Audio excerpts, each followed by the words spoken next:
All right, Banshee Fever. Here we go again. Hey, I want you to take a look at those block off plates. See how they turned out? You can see that they turned out really good. All done. You can see the RTV gasket maker in there. Everything's good to go.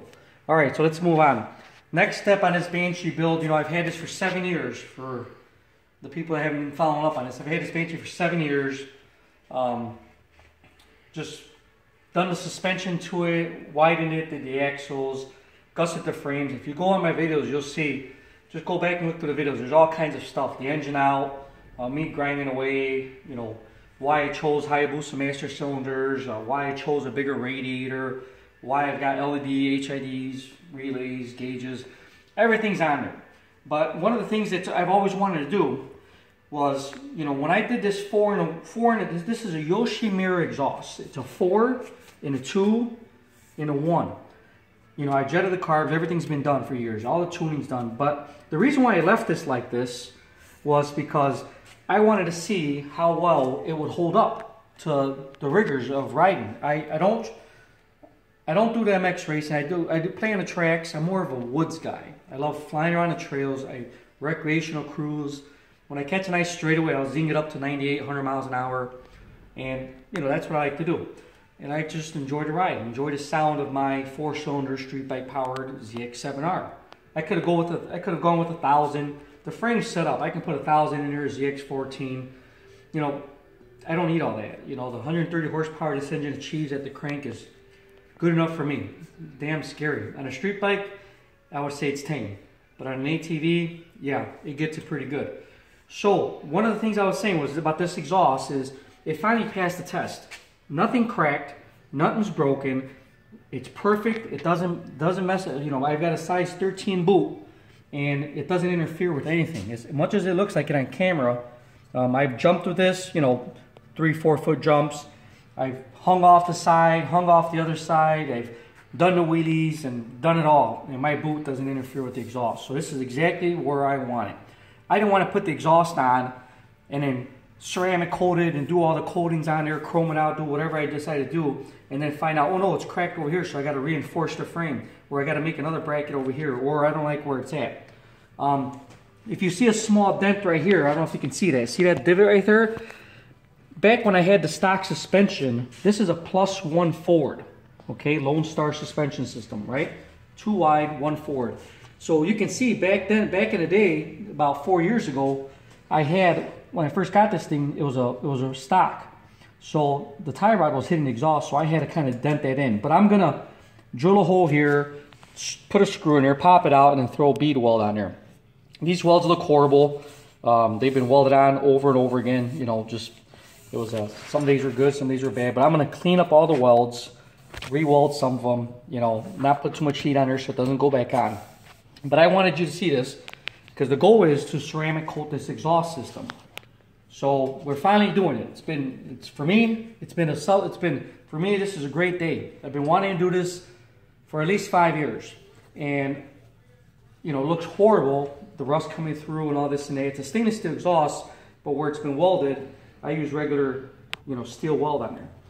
So anyways, I just wanted to put this up, and this is a great deal. I've been talking about this a lot. This is the step part 1 prior to ceramic coating. I'm going to send this out. I've sent out a couple turbo motorcycle parts to this guy in Delvin, Wisconsin, powdercoat Motorsports.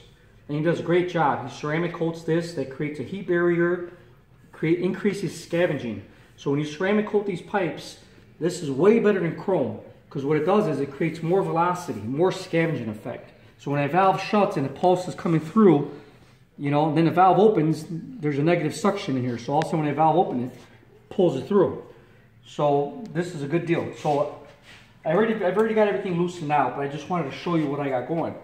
I've got the U.S. Forestry approved spark arrestor.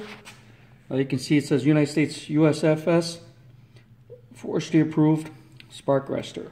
So I went with this because you know what? When the DNR sees that pipe, the last thing I want to do is be singled out. Oh, he's got a street bike powered ATV. They just look for the guys with the fast quads to start trouble.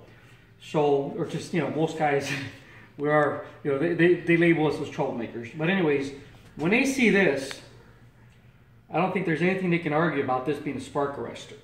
And then number two, you know, you got the disc for tunability. Okay, you can make it quieter or louder depending on where I'm at. Increase back pressure, decrease back pressure.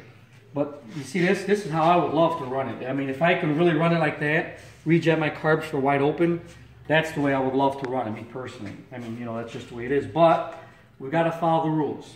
We got to be responsible. And not everybody wants to hear this. As much as I like to hear it, you know, people a mile away aren't going to want to hear it. So anyways, we got that off.